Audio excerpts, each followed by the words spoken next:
Em nome de Jesus que te pedimos, te louvamos e te agradecemos hoje e sempre. Amém. Meus irmãos, a paz do Senhor Jesus. Abra sua Bíblia no Evangelho segundo escreveu São Lucas, no capítulo de número 22 e no versículo de número 24. Evangelho segundo escreveu São Lucas, 22 e 24. Enquanto os irmãos estão encontrando o texto sagrado, nós queremos externar a nossa gratidão a Deus. Pela segunda vez está aqui ocupando esta tribuna, com a permissão do pastor Euclides. Deus abençoe pastor Euclides, sua esposa Licinha e todo o ministério do Belém aqui em Pindamonhangaba. Também sou grato a Deus pela direção dos jovens que nos fizeram o convite. Deus vos abençoe no nome de Jesus. Os irmãos ibadianos que estão aqui, Deus vos abençoe também em nome de Jesus. Quem encontrou o texto de Lucas 22 e versículo 24, diga glória a Deus. E assim está registrado.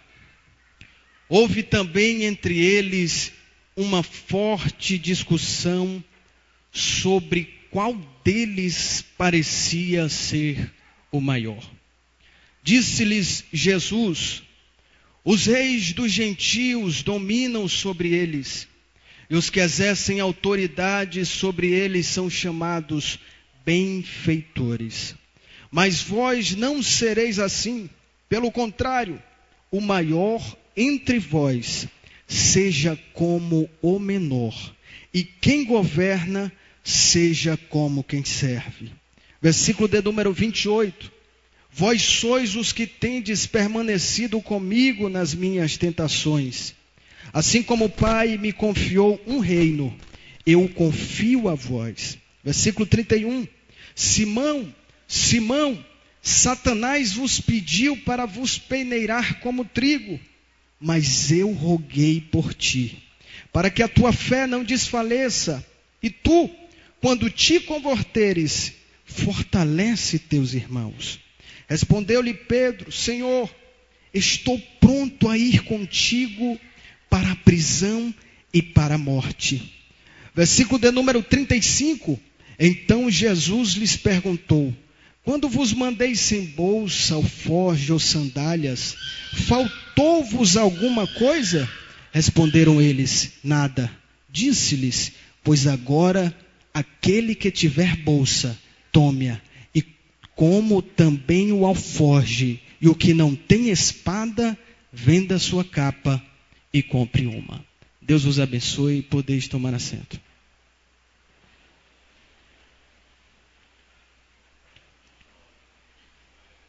Meus irmãos,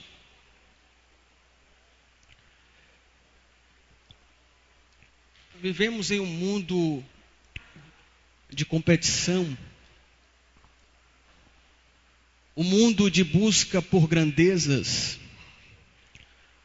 um mundo em busca de reconhecimento, um mundo em busca de notoriedade. O que me chama a atenção neste texto que agora acabamos de ler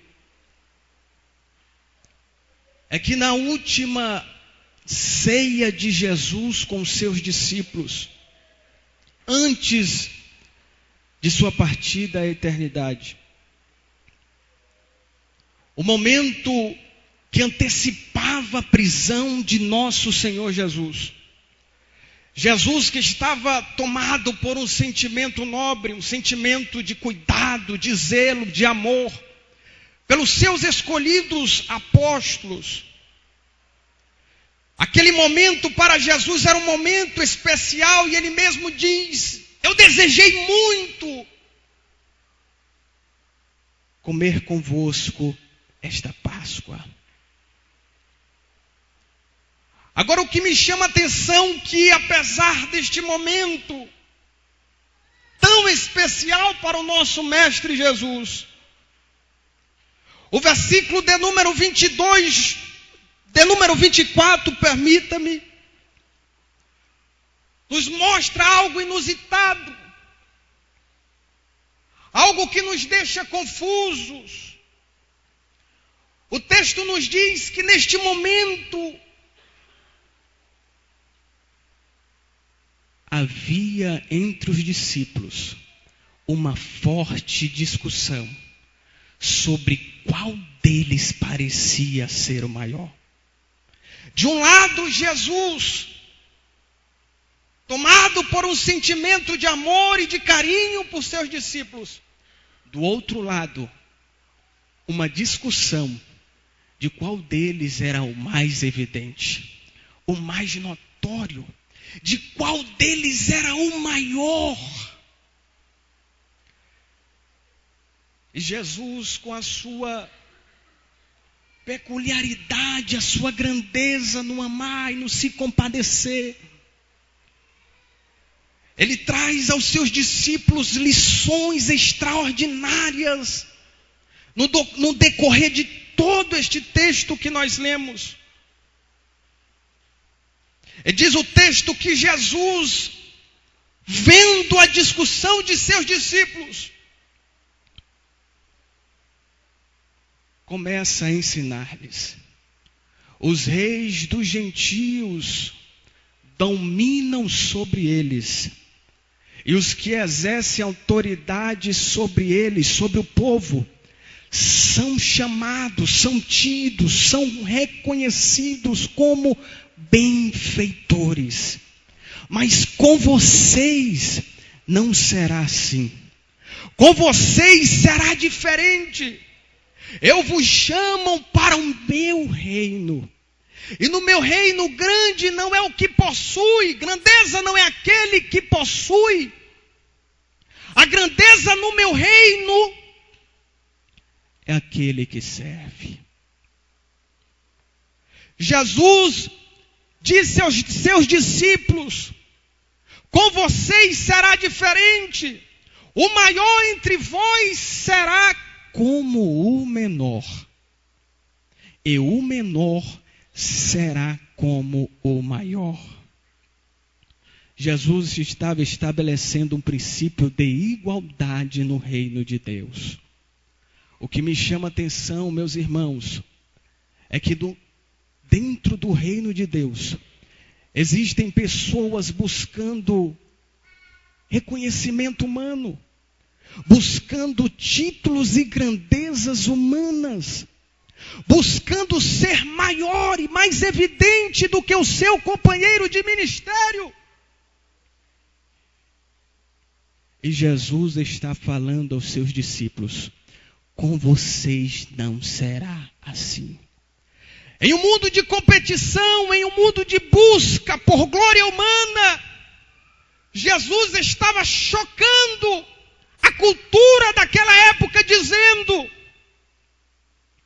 o servo, o escravo, será como o seu senhor.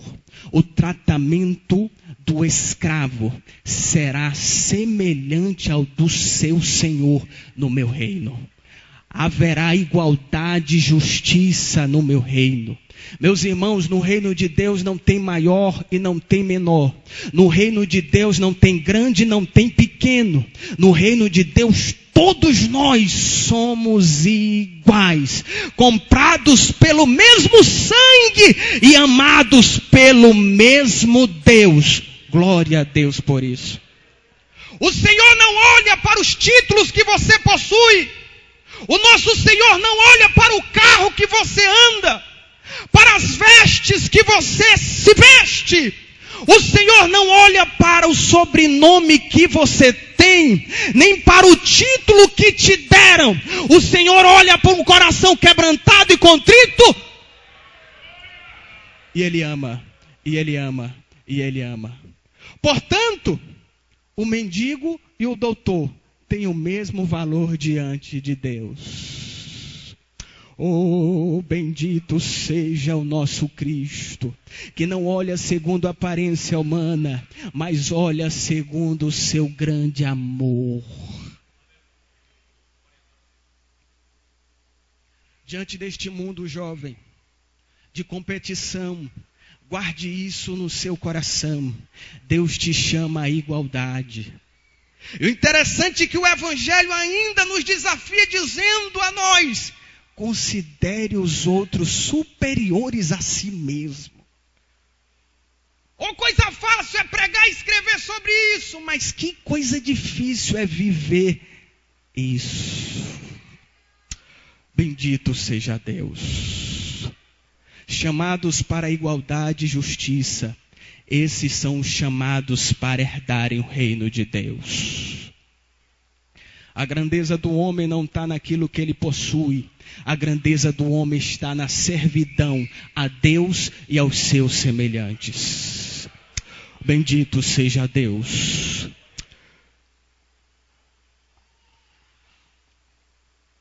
A primeira lição é esta: igualdade e justiça aos que hão de herdar o reino de Deus.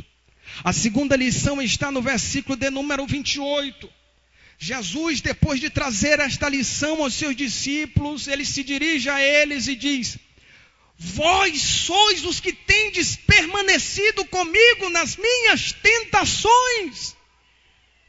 E assim como o Pai me confiou um reino, eu confio a vós.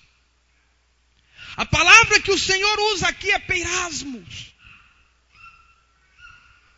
que traduzido quer dizer experimentar, pôr em prova a alguém.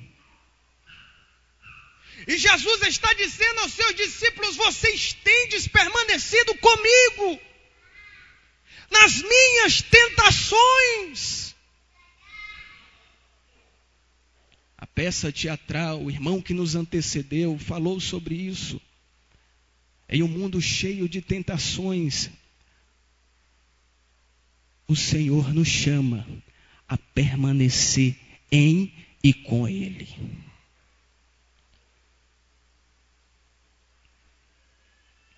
O interessante, José, no Antigo Testamento, um jovem, como você que está aqui nesta noite, diante da mulher de Potifar, com toda a oportunidade de se deitar com ela, ele prefere permanecer em Deus do que passar alguns minutos fora da presença de Deus.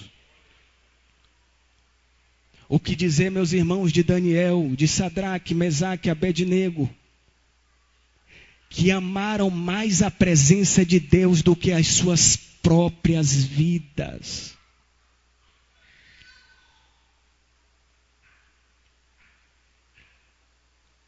Aonde tu tens permanecido? Na presença de quem você tem estado?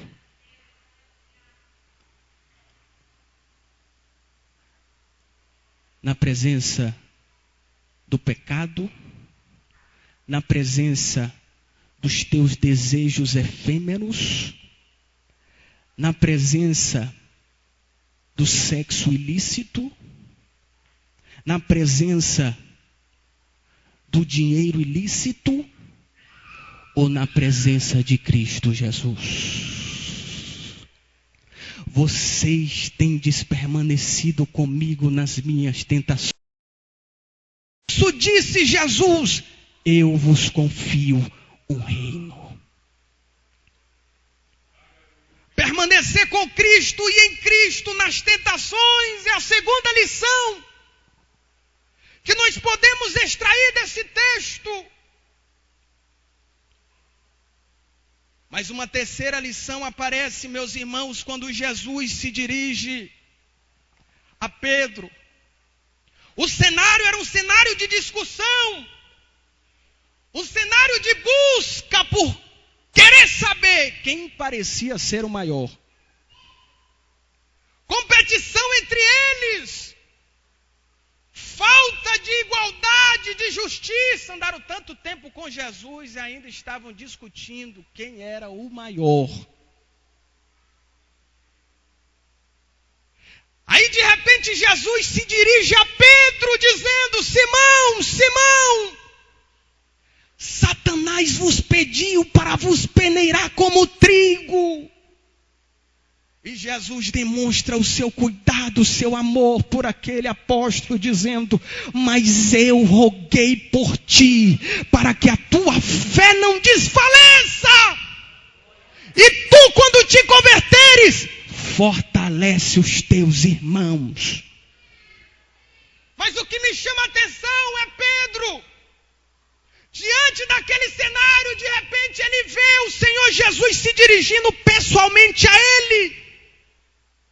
E ele estufa o peito, se enche de orgulho, de autossuficiência e diz a Jesus: eu estou pronto para ir contigo para a prisão até a morte. E Jesus, que conhece a minha fraqueza, que conhece a tua fraqueza, que sabe que nós somos falíveis, somos homens falhos, vulneráveis. Ele conhece a nossa vulnerabilidade. Ele olhou para Pedro e disse: não, Pedro, eu te conheço. Eu sei quem tu és.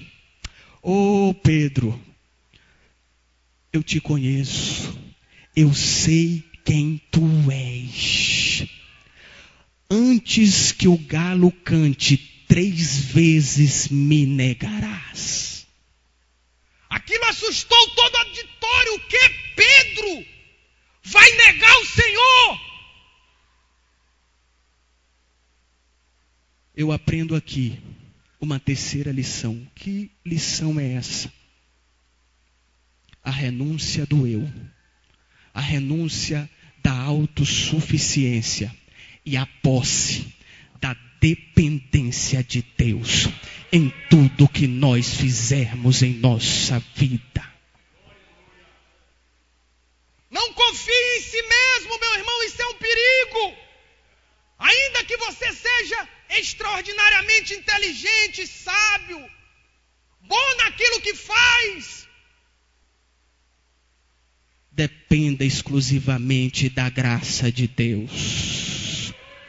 Dependa da graça de Deus na sua escola, dependa da graça de Deus no aprendizado, dependa da graça de Deus no ensinamento para os seus filhos, dependa da graça de Deus para pastorear, dependa da graça de Deus para orar, para pregar, dependa da graça de Deus para realizar o ofício do teu trabalho.